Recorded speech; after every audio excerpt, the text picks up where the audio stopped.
Bogota, juin 1983. Cette violence quotidienne dont témoigne Manuel le paysan et sa femme, je l'avais déjà rencontrée il y a 18 ans. En 1965, j'étais venu filmer en Colombie avec le réalisateur Jean-Pierre Sergent et nous avions été expulsés du pays comme des voleurs. J'étais alors caméraman, preneur d'images. Et n'étions-nous pas en effet des voleurs d'images, de ces images que tant de gouvernants veulent cacher, bien qu'elles ne leur appartiennent pas.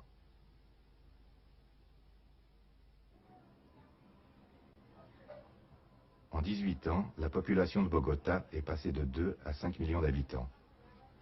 Les paysans qui ont fui la violence des campagnes ont agrandi et l'agrandissent chaque jour plus loin vers le sud. C'est ce qu'on appelle les barrios de invasión, les quartiers d'invasion.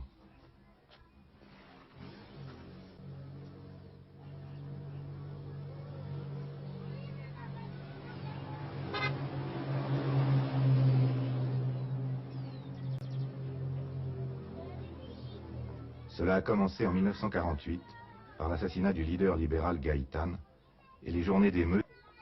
La guerre civile entre les deux partis conservateurs et libéraux s'est étendue à tout le pays. Une guerre sauvage de guérilla.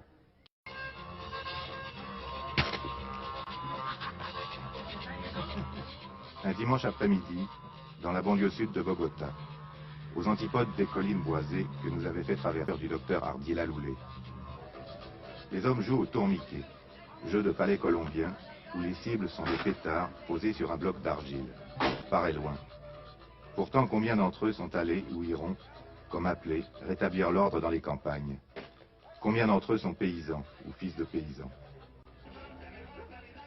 Plutôt que de décrire la misère des bidonvilles de Bogota, nous avons préféré donner la parole aux familles qui...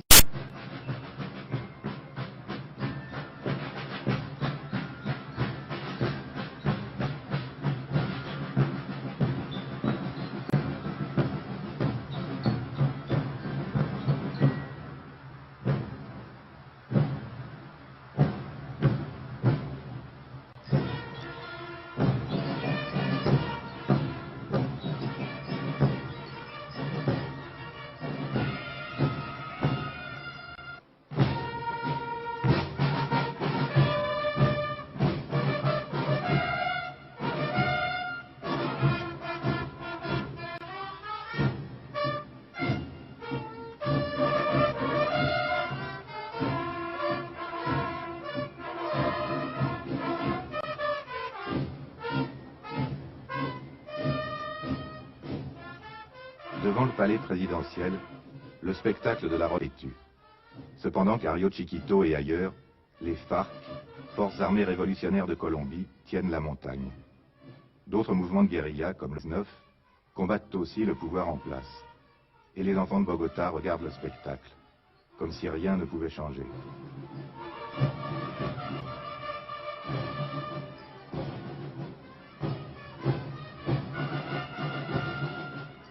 Je suis revenu en Colombie pour revoir ceux que j'avais connus à Rio Chiquito, ceux qui ont survécu, ceux qui depuis 20 ans ou plus vivent les armes à la main. Mais si j'ai pu revenir, l'amnistie a été votée en 1982, proposant aux guérilleros de déposer les armes.